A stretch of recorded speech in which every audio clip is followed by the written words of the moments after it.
Our clients are the most amazing people I've ever met. They are very resilient. They are constantly looking for ways to survive despite all of the odds that are against them. Our mission is to serve survivors of gender-based violence. It means survivors who might be incarcerated, survivors who are involved with the child welfare system, and it also means survivors who are undocumented.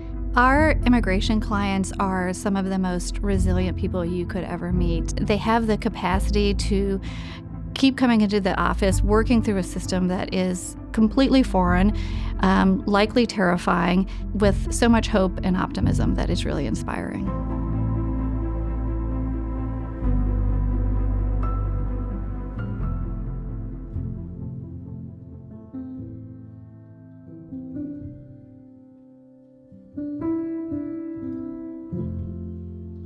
I was a victim of female genital mutilations along with my sisters. It ended up being unsafe for the family, and I lost my mom and one of my sisters to that. I came to the US 2017 just to get a temporary respite when I had another attempted attack.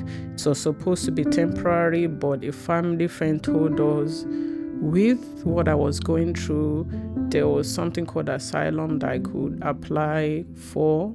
Our clients who are coming here for immigration support, domestic violence or gender-based violence is a really integral part of their story. For many people, it's the reason they came to this country in the first place. For others, it's been part of their experience since they arrived.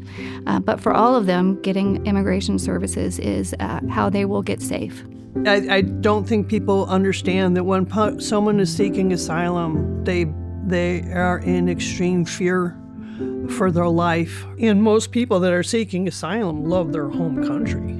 They miss their home country, their culture, the language, the climate. It's not wanting to be a billionaire that they come here for. It's the reputation that used to be of the United States of respecting human rights and having compassion and allowing people to live freely as they are.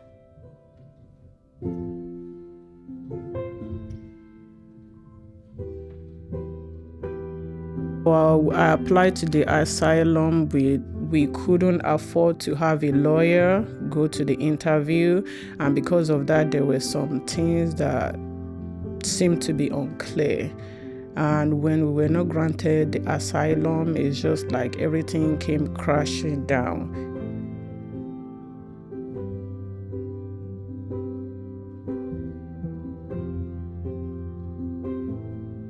This is a community that has no clear understanding of how the laws are set against them.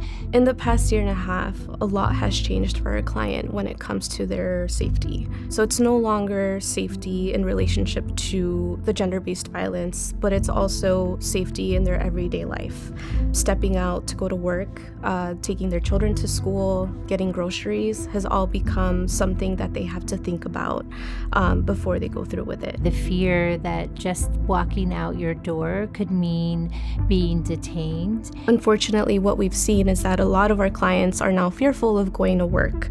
And so this has created a ripple effect in which then they then have a loss of income. We've really had to adjust and get creative in the way that we provide these services. We have a whole closet full of basic necessities that people don't have access to if they've lost access to public benefits, if they haven't been able to work. So we've been making sure that people have gift cards to get groceries or clothing, strollers, school supplies, all of the tangible real life needs that our clients have in addition to their legal needs. A lot of that work has been relying on our community of supporters to donate pantry items, to donate gift cards, so that clients can feel a little safer when they don't have to think about having to step out to the grocery store if that's risky. I will also say that in our Orders of Protection clinic, we've unfortunately had ICE presence. We have had situations where clients have decided not to proceed with their protective order case because In doing so, they would have to come in person to court for a hearing, and fear about the impact that might have on them or the person that they are seeking the order against. They're not going to come to court to get an order of protection if they are concerned that they might be detained by ICE. They're not going to be a witness in a criminal case. And so that's been an important area of advocacy for us, is to make sure that immigration enforcement is not happening in these courthouses. And I think one reason why we didn't use a lawyer then was the affordability of their charges that was high. So that was one of the reasons why we didn't go with a lawyer. We thought it's something that once we put in our paper, it's something we could do by ourselves.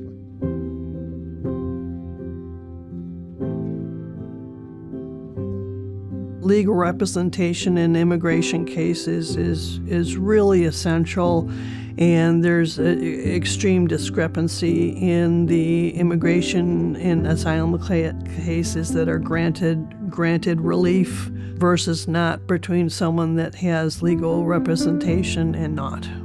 Most of what people have seen in the media is around ICE enforcement. What we're seeing behind the scenes is really a systematic removal of all possible due process rights that just make it so much harder, not only for the attorneys to jump through the hoops, but for the clients to stick with it. We have cases that are taking as long as 10 to 14 years to be decided.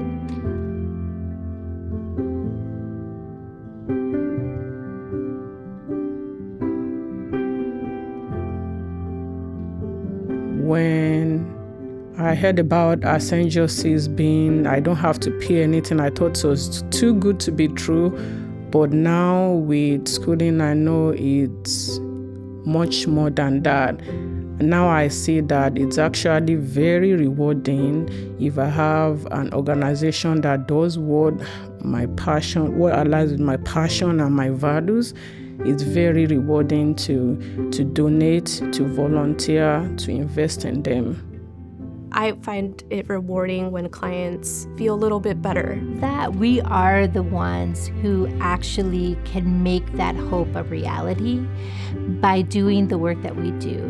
I think people who work in our field get asked a lot, "This is so heavy, how do you do this?" And my answer is always the same, which is, it would be so much heavier if I weren't doing anything. Working with Christina and our St. Justice was an eye-opener. I mean, there was a lot we had to know. It gave me like a kind of confidence that, okay, there's a light at the end of the tunnel.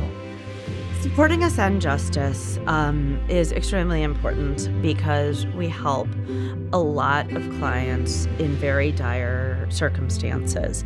And because we have a holistic services model, we're able to assist a lot of our clients with multiple legal needs. So we're able to take something that is really overwhelming and work together to attack those needs on multiple fronts.